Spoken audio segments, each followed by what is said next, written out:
everyone. It's everyone's favorite podcast about movies, the Gemini Movies Podcast. I'm your host, Alice Surafata, and you're my co-host. Co-host. Yay. The website. No, I'm Yeah, Ludovico. I'm right here. I'm yeah, I'm here for the goth shit. yeah, Swiss madness, little bit here. Swiss man is nice. Uh, Um, yeah, we're Before gonna we talk. get to the movies, Yeah, do we want to do our yeah. segment? So I will start quickly. I've been playing a bit. We have do a show and tell segment. We're gonna show and tell what we've been playing. What specifically we've been playing, watching. Um, I will. My show and tell for this month is Pacific Drive. Do you know what Pacific Drive is, Ludo? Yeah, I think I heard of this. It's Stalker but with a color. Yeah. So basically, you are in the zone, and you enter with a car, and then your car breaks, and then you get the car, and basically the car is like an SCP. Like, what do they call like the SCP things in Stalker actually? Anomaly. Yeah, like an anomaly. Basically, you got like SCP, like anomaly car, and you have to navigate to leave the zone with the help. It's a very interesting game. It has like a very kind of like there's like a lot of games that try to capture the mood of Stalker, but like this one goes and there's base and Stalker like both your listener style and like there's letters have like variations on like how you can do the mode. This is going from like a much more like kind of like not fully horror, but like kind of like slow creeping aesthetic, you know. And it's interesting specifically because it combines the car like there's car repair and like management elements in this game. So you have to like repair your car, make sure it's well, put in like the petrol, and all it's all being done with elements of like if you don't do this quickly, you're gonna die. This game is also a roguelike. I'm not a big roguelike fan, but I think the roguelike mechanic in this is very interesting. I did turn it off though because I just don't want to die. I just want to vibe in my car, in my bad stalker vibes. But yeah, it's a very interesting game. I've been enjoying it a lot. It's very interesting to combine like elements of like kind of slow creeping sci-fi horror with just like repair your car, get some new wheels. Fantastic. Okay. Yeah. I heard good stuff about it. It looks interesting. Yeah. So yeah. So I just want. Yeah. Okay, so can I just do a zo quickly? Yeah, sure. So originally this was gonna be originally Pacific Live was gonna be a PS5 exclusive, but then it went into PC, which diminishes the already extremely small lineup of PS5 exclusives to games Sony's only gonna release next year. PS5 has no gamers. If Yo, PS5 has no games. anyway, continue. Um, so I watched all of Capcom Cup over the last like 7 or 8 days. Hmm. It destroyed my sleep schedule. It molded my entire life. Yeah, It was a full-time job, basically. just like games done quick, just like the 30 streamer. Yeah, it's basically like watching games done quick because like it's all in like America time, so we Yeah. Europeans just get destroyed by that shit. Mhm. It was a fun watch, you know. It was fun watching who gets a million for playing fighting game well. Yeah. It was very surprising to see Uma win, which is a guy from Taiwan, if I remember. Yeah. Yeah, it was very surprising. It was cool to see a guy with like $300 on his name walk away with a million. Like this guy really did the rags to riches thing. Yeah. Mhm. Yeah, it was a nice watch. I thought a bit about like the society of the spectacle during this thing, Oh. Yeah. because like this is like just pure spectacle for a week, and it was interesting. Yeah. I might write something about it eventually, but I didn't Okay. really get any big thoughts out. So I'm gonna ask you an important question. That's a gentle answer. Why, why is the feet lady everyone likes low Taylor? Explain to me. Okay, that's actually it's an insider joke inside my Discord that we all say she's low tier when she's actually really good and just under Okay. the radar. Um, she's not actually bad. She's Yeah. pretty good. Why It's do you just she think? didn't win big tournaments until now, so everybody Yeah. thought she's kind of mid. Okay, okay. Why do you think people don't use her a lot, though? As like expected. She's pretty hard to play. Like her damage isn't too good. Her combos get really hard when you like have to install super. So she's like high execution, and you have to be a pretty good player to make her work. Okay. Did you see any Poison Lady in in Capcom Cup? No, no Poison Lady qualified for I that. I guess it's because his Asos is very hard to play, right? Like very difficult. Yeah, Aoki is definitely worse than Jury right now. They just Yeah. patched the game, so she's mildly better now, but she didn't get really big buffs. It seems at least like she's like slightly more better than like Fang because like no one would play Fang, so like one person in five. Yeah, basically there was Mono from Central America that Yeah. played Fang and nobody else, but he was really good at it. Okay, that was interesting. Okay, so we're gonna start in the land of the strange land that is with Switzerland. yeah Switzerland with people from the UK. Yeah, So basically the same thing as always. The Brits get drunk in their holidays and then they scream around, you know. yeah, it's a universal experience, you know. Yeah, The word nothing has changed. the word sucks a lot. We are divided by various elements, but like one of the things we're gonna unite on is the fact that with the tourists are the worst. No, it doesn't matter if you're like in Japan, in China, in the Philippines, in Portugal, in Switzerland, in America, even in America, they just fucking suck so hard. Apparently in Southeast Asia, the Australian tourists are basically the equivalent for British tourists. Yeah. They're the ones who get drunk and scream around. Yeah, I have my interest in some of them though as well, but yeah. So tell us the story, the exciting story of weird people in Switzerland. Okay, so y'all might have heard of the Villa Diodati. It's in at Lake Geneva, Switzerland. Byron, Mary Shelley, her guy. I don't remember everybody's names there. Yeah, her But guy. thankfully, I have the names here. Percy Shelley and the Dr. John Polidori. They were all hanging out at the villa. Did non-disclosed amount of substances. We don't know the details, but basically they had a short story contest, and Mary Shelley wrote the outline for what would later become Frankenstein. So that's basically the story. And apparently John Polidori wrote the outline for what would later become the vampire genre. And it was misattributed to Lord Byron for a while. So Yeah, damn. with the story of the vampire. Yeah, Stolen Valor from Lord Byron. We all Okay. heard it here. But yeah, that's basically the outline of what happened, and we got a lot of retellings of this time. 2 Doctor Who specials, apparently. One episode of the show and one audio novel. Okay.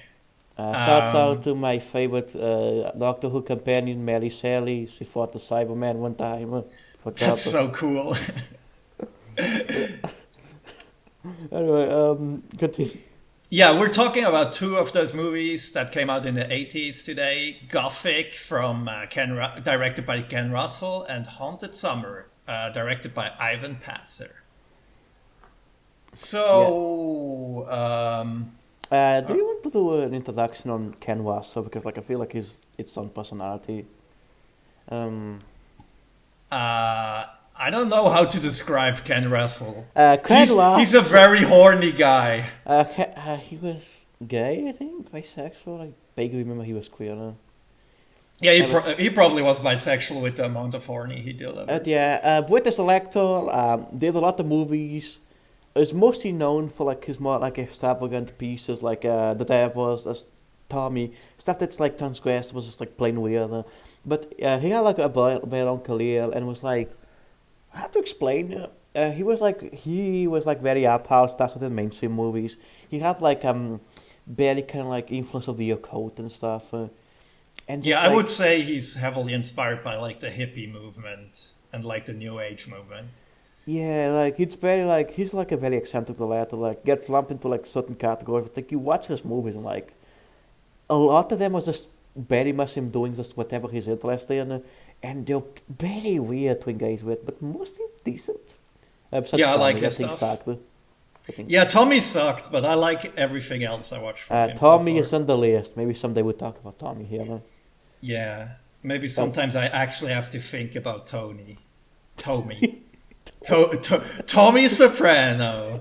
Tommy is fun, but yeah, very weird electo. Yeah, go ahead.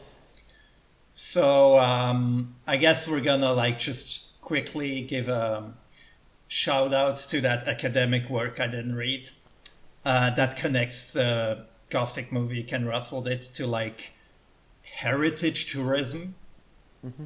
which is I think a thing where Brits like started visiting places that were big during the Victorian age and during colonialism. Yeah. And like this movie kind of plays into that, like into that coming up of heritage tourism in the 80s and like the revisionism of the time, Mhm. which is very interesting. Yeah, it's a very interesting piece. As I said, I haven't read all of it, but whatever is interesting. But yeah, we will talk about the movie's plot then.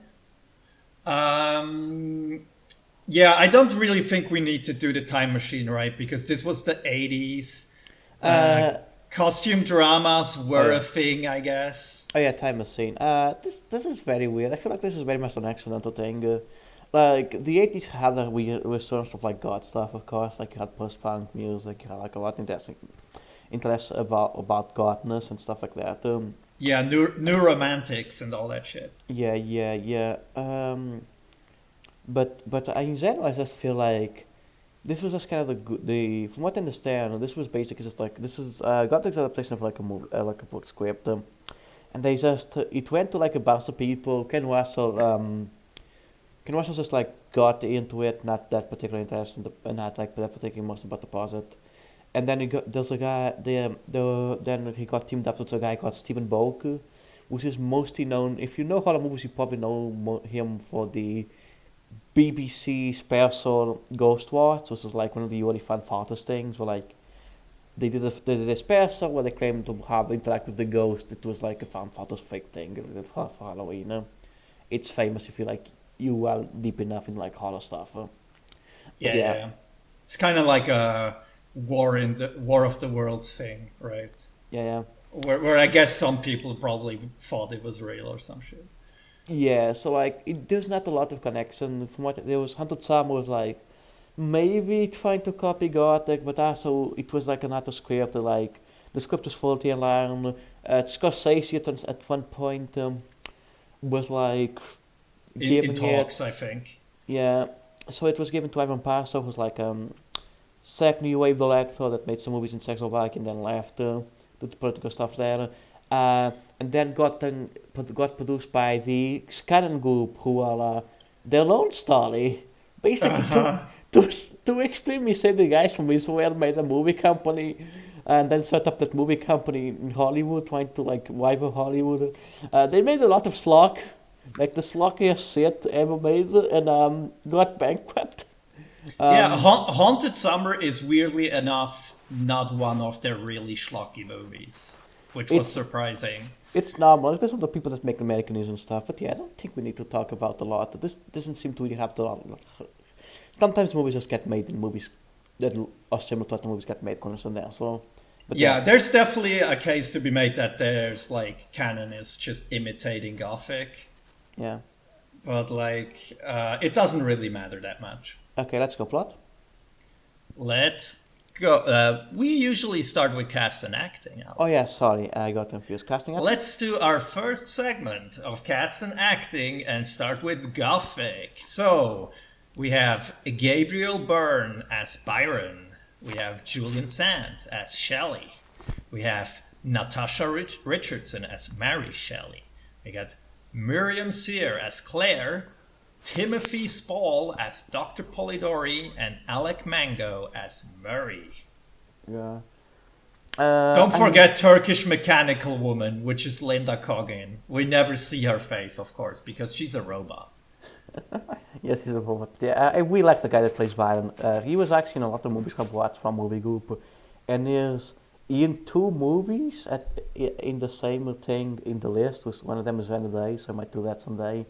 But yeah, the guy is like very going ham for it, and it works very nice. He plays this way like Swam asshole, which works very nice. A lot of the acting. I know I say this a lot about certain movies, but it gave me very much like a stage play feeling, you know. It's very Hmm. dramatic, very on purpose, very like bombastic, and it kind of just works. Like it's everything is being explosive, which is like very like Ken West a trademark with his acting, but like it's going very dramatic, very gothic, very like the doom, the despair, the sliding down into madness, you know, Yeah, which yeah, works very yeah. nice. Which works very nice into like the gothic mood it's going. But yeah, I really fucking like the actor playing Biden. He's just good. Joe Byron, 2024. Joe Byron. But yeah, he gives us a fucking dramatic asshole persona thing I really like, you know. It works very nice. Do you have anything to add about the acting? It's very good. The movie kind of works like a night with your friends where you all take too many drugs and then everybody has a panic attack. Yeah, yeah. Um, and I think the actors do a great job at that. You just feel like you're in their trip the whole time. Yeah, you very much just feel like you're seeing these people have a part and then it just goes all sad and like nothing. We'll talk about this later. This is a horror movie where technically no one dies and like nothing bad happens, but like just the feeling if something bad happens is translated by in the writing. It's like every fucking thing is gonna explode. Everything's exploding and it's just really nice. I think the acting's good. It's Yeah, really fucking good. yeah, Yeah. really liked it. And the summer? Haunted Summer. We got Philip and no idea how to tell this name. Philip Anglim as Lord Byron. We got Laura Dern as Claire Claremont. We got Alice Krieg as Mary Goldwyn. Eric Stoltz, Percy Shelley, and Alex Winter as John Polidori. Yeah. Yeah. Uh, Inspired cast, I guess. yeah, good old Ted. Or is it Bill? I think it's Ted, right? From Bill Yeah, and I don't Ted. know. It's one of the guys from Bill and Ted. It's one It's of the one guys. of the guys, and Laura Dern, the Uh, the the yeah. Lynch favorite. Yeah, I think the acting in this is solid. It's also going from like a theater thing. There's a lot of soliloquies and like talking big and stuff like that, you know. But like it's just very serviceable. Like there's no very bombast. There's no because with Gothic we talk about this later. Gothic on purpose uses a very dramatic theater stage like create mood. When characters are doing these long monologues, it's to create a way to like say something, you know. Where Yeah. like a lot of this just feels this is how Italian people talk, right? Yeah. This has more of a like a weird stage play vibe in the sense of like the dialogue feeling stilted and they're not really creating the atmosphere where I, you're s- like where I, you're not noticing how weird these people are talking. I just like I know I don't think the acting is bad. I think like a lot of them is a good actress, of course, and everything. I think it does well, but a lot of the conversations feel very much. This is how Italian people acted, right? Yeah. Like it's very stilted. It's very like if you've seen a canon movie, it's very canon acting. It's perfectly fine. It's like not a lot to say. Like, but I think it's decently well. The actors are like professional. There's moments where it can be a bit bombastic and energetic, and like there's moments of like not a lot to say, you know. Yeah, yeah, yeah. Yeah, I don't have a lot to comment on. It's solid. Like, it's not bad acting. It's, I think, more the like script that makes it hard to sell sometimes. Yeah. Okay. Let's go to the plot of Gothic. So Mhm. I think they're doing a really good job here because it really is just like one weird fever dream that you're going through of this night where they're all tripping balls on laudanum and Yeah, just go from one weird set piece to the next where they're like having visions of their inner demons and all that shit. it's really interesting because it sets up like this thing of like, oh, they're having fun and everything, and when the bad shit stuff happens, it's this collection of tiny moments, you know, that just Yeah. like explode one to the other. It's like we start seeing this Biden, I'm saying fucking Biden again. Ik nou, Byron, dus als je Byron, die feels of like Sally, die feels of a lost child, and all this puts into this like pity jealousy, that Yeah. combines very well into like this. It's very gothic inspired, like if very gothic fiction inspired. If you ever seen it, if you ever read some gothic or seen gothic fiction, uh, just this despair into the fact that something will happen. This despair and like just staring to the wood and feeling something will happen, and like you cannot do anything. As just things progress to be worse. So Yeah, they're doing a great job at like looking at each of these people's biography and like pulling out what would be their like fears or like what is in their future. Like a lot of these people died pretty soon after this. do So it. yeah, there's a lot of foreboding, foreshadowing of these people being dead soon, and like her having a miscarriage, or her daughter, like the daughter of Byron, and the one woman that will die when she's 5. Like they're doing a lot of foreshadowing for that stuff, and that is done very well. Yeah. I think there's like a lot of good foreshadowing. There's like the elements like there's also a couple callbacks like Frankenstein, the actual works of these people, that I Yeah, find interesting. Like I was saying, there's like a lot of homages to Frankenstein, to previous Gothic works I think are interesting because it's not just about going, wow, there's people having like a bad trip or something. It's about really connecting like the actual connections of those people, like the actual lives and what happened, in a more metaphoric way, yeah. which I think is very The, interesting.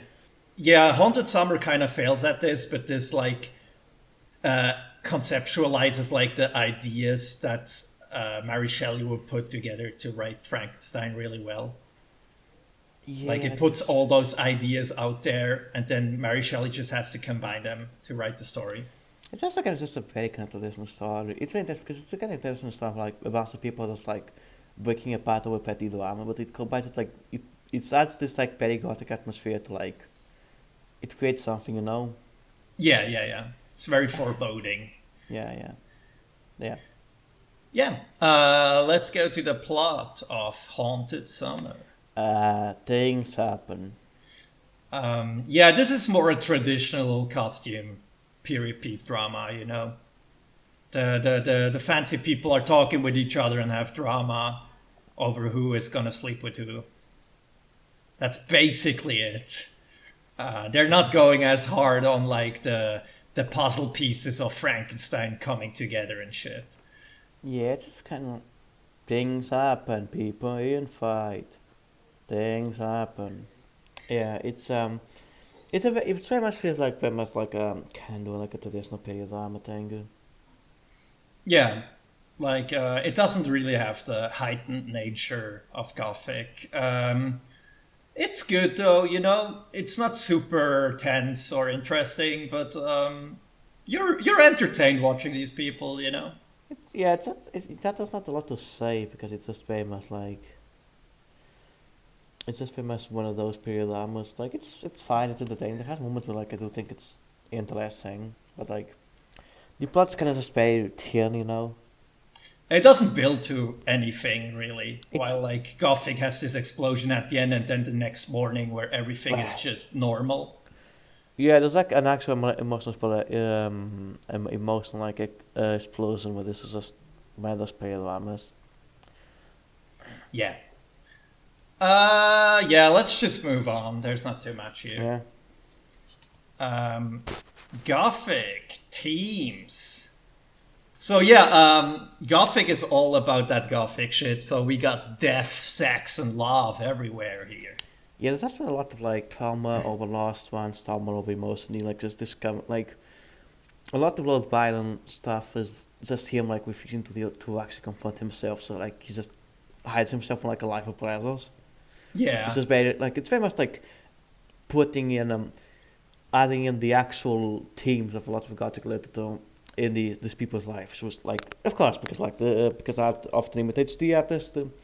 There's like a lot of like things from those people's writings that actually came just influenced Gothic writing. Yeah, there's a lot of It's very interesting. I think it's better there's no gothic story, but like with those elements of like actually adding the story, actually using those elements in like the actual people's like stories. Yeah. Um, it's where it does a very interesting homage to like those gothic themes, you know.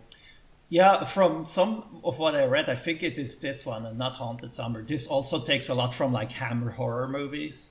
Oh yeah, it does. It feels very harmonious because like that was just very popular in the UK, even like in the 80s. Yeah, so it's kind of cool because it's like recursive. Like the ideas that led to Hammer horror movies are like being depicted here in a Hammer movie style, which is very clever. Yeah, it's very interesting because it's all returns to the illusions, you know.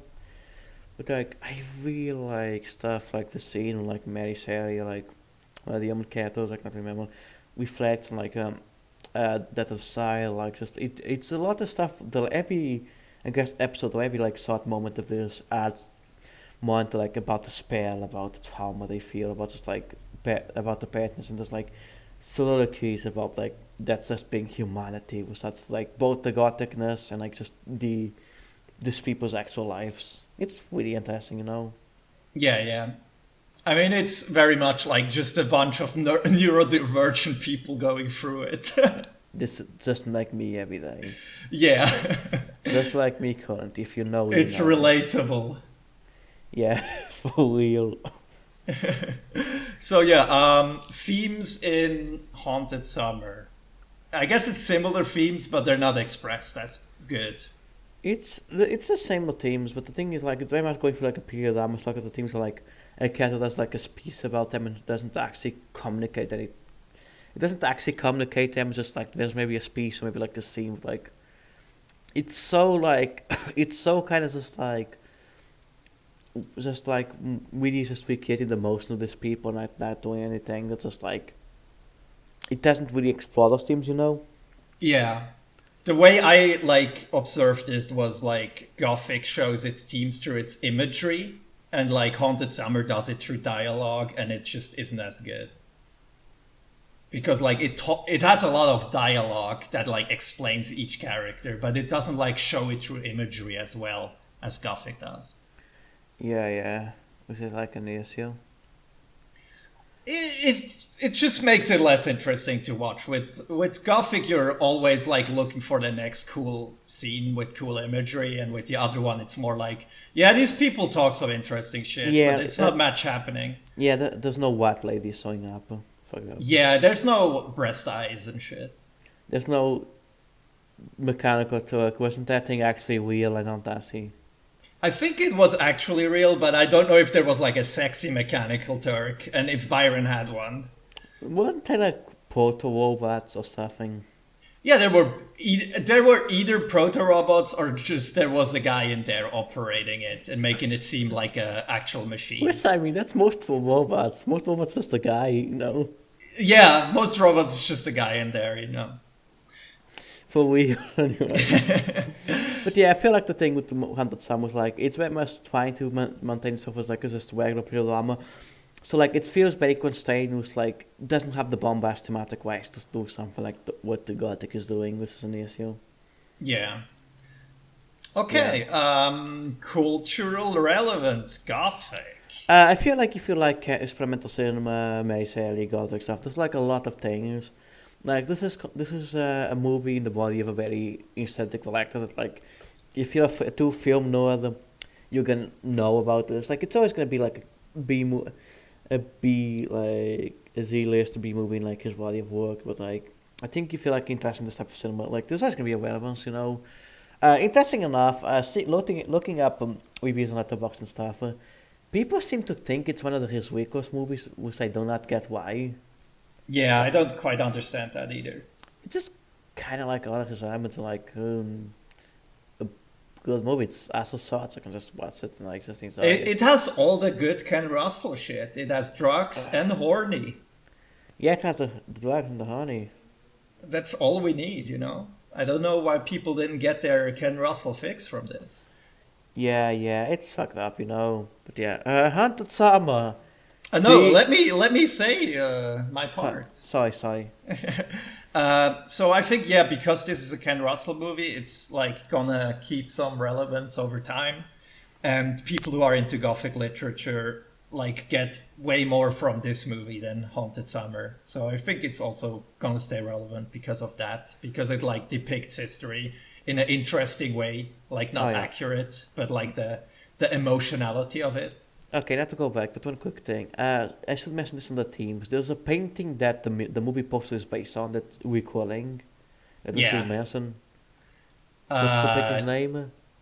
it's from Fuseli and it's called The Nightmare. Yeah, it's like a government man, dying lady, a sleeping lady, and then Yeah, there's a there's a horse, sleeping lady and there's a imp or like demon sleep on top of her chest. and then there's a horse. And there's a funny horse. Yeah, it's very much reflective like the dead, the imp returns. I don't think, did you see the horse in the movie? I don't. Yeah, we there are horses in the movie. I think. Yeah, it's very much like interesting. I recommend. I'm not gonna do like a whole explanation of the painting right now, of course. I recommend looking up. It's a very interesting painting. I think it connects to what Gothic in an interesting way, specifically to imp as like a symbol of like a dying kid, or like a returning of dying kid. It's interesting. Okay, let's go. Hunted Summer. Um, do you like canon movies? Yeah, if you do a canon marathon, you might watch this one and be very bored because it doesn't have the canon sleaziness. Yeah, it's no Lisa Ford, American Lisa Ford, the resurrection, but it's an Yeah, exorcist clown for some reason.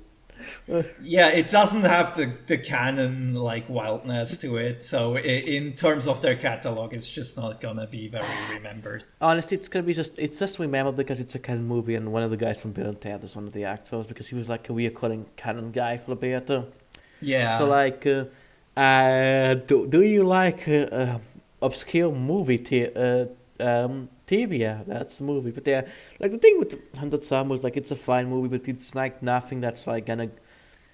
It's one of those movies where like it's not really bad, no hidden gem, no like anything. So it's just kind of mediocre, not mediocre in an interesting way because it thinks it can be mediocre in an interesting way.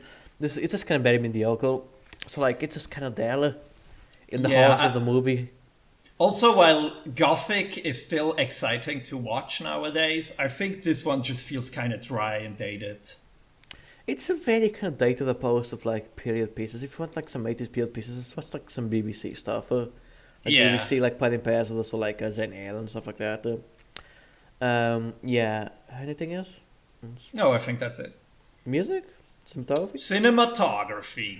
Uh, Gothic. yeah, Gothic is like Gothic. Fun fact: the cinematographer for this shot a million Airbud movies. Yeah, this is the Airbud guy, legend. Wait, Iconic. I can tell you the name.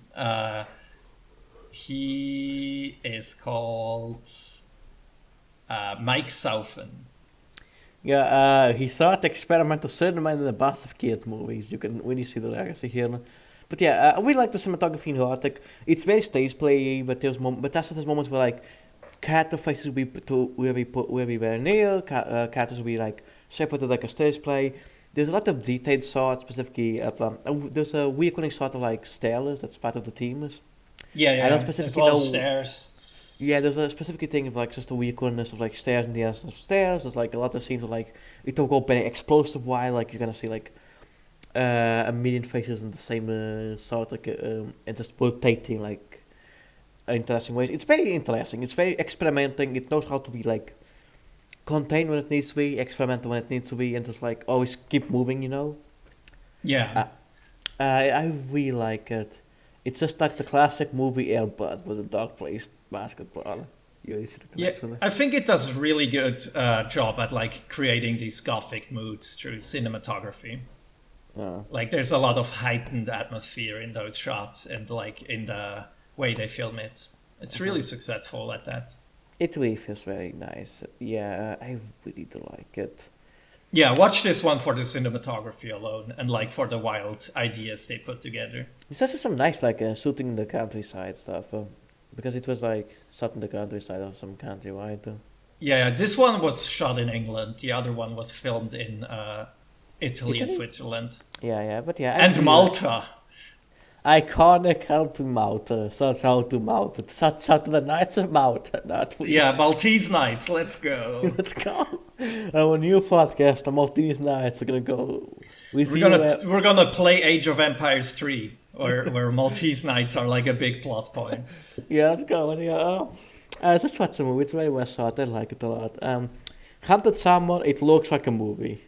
Yeah, it's solid but not inspired. That's my note here. It's kind of looking for like the BBC like period piece look. It's fine, but the thing with those things is you have to remember a lot of period pieces are like TV things. They have like a very limited budget, which explains why like the shooting in those things tend to be contained. Well, like this could be like a movie because it's a movie. They could like shoot in more interesting ways. They just shoot like a TV like period piece thing.